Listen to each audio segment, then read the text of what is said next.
Hi, I want to make this Father's Day post. And it's with a mixed heart because I have great information, but my memories of the way I conducted myself and the anger that I felt, it could make me a little sad if I let it.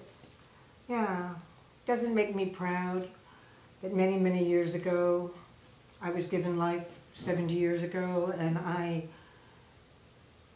feel that I didn't take advantage of living. I wasn't taught to. I don't know if the culture promotes that. It certainly didn't in my childhood. But my father and I were not talking when he died, and he was only 61 years old. I had sued him for a trust fund he had made for me, and for some reason didn't really want to give me. I guess it was tax reasons and whatever, but we lacked the communication. We weren't living together, we were talking at each other. It was, how are you? Fine. Are the boys good? Yes. Where I come from and what's familiar to me, I never knew how I felt. I wanted to feel how you wanted me to feel, or at least tell you that's how I felt. I wasn't attached. Everything was on its own. I mean, I think that's pretty ordinary and normal, and I think that's too bad. I think all of us who are finding out, young and old, should band together and say, no more bullshit. Let's be authentic. Let's say to somebody when they're coming with the negativity, man, pivot, flip it, change it. It won't work for you. It will ruin your life.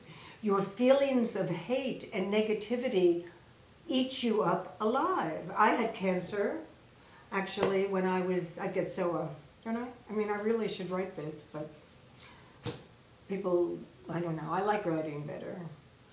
Anyway, I wanted to talk about my father, and I did sue my dad, and my dad and I never spoke again.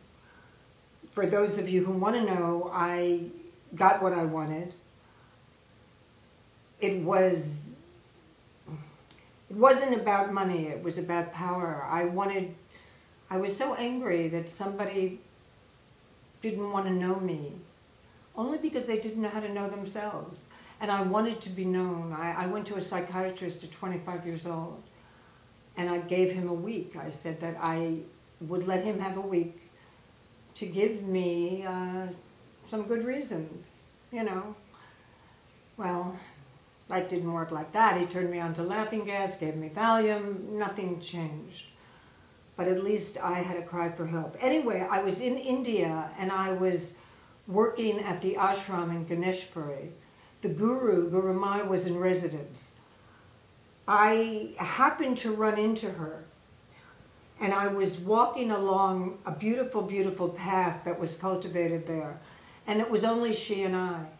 And I know that was the feeling that I was feeling and I was burning with, was that if my parents and my father loved me, they wouldn't have treated me like that. It was about me not being loved enough. Well, anyway, listen to this, and this is so absolutely right on, and it happened. I passed the Guru, our bodies passed, we weren't that close, and all of a sudden I saw about a 12-and-a-half-year-old boy in knickers crying. Now, my father would have worn knickers at 12 years old, and I don't believe I ever saw a photograph of him, but I knew that was my dad, and he was crying.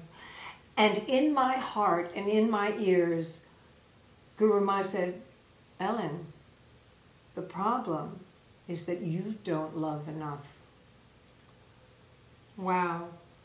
I mean, wow. I mean, the problem is never that you're not loved enough. And you can pivot and change it. Well, let me say I didn't understand that, but I got some guidance about where to look. I'm so glad to finally be vital and healthy and be old enough to want to enjoy this back nine that we talk about.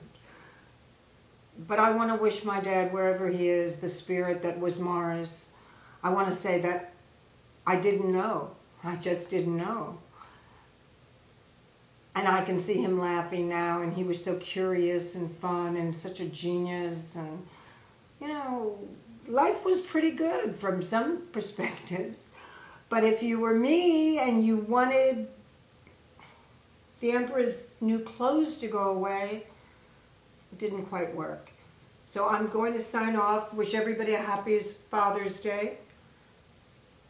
Thank you.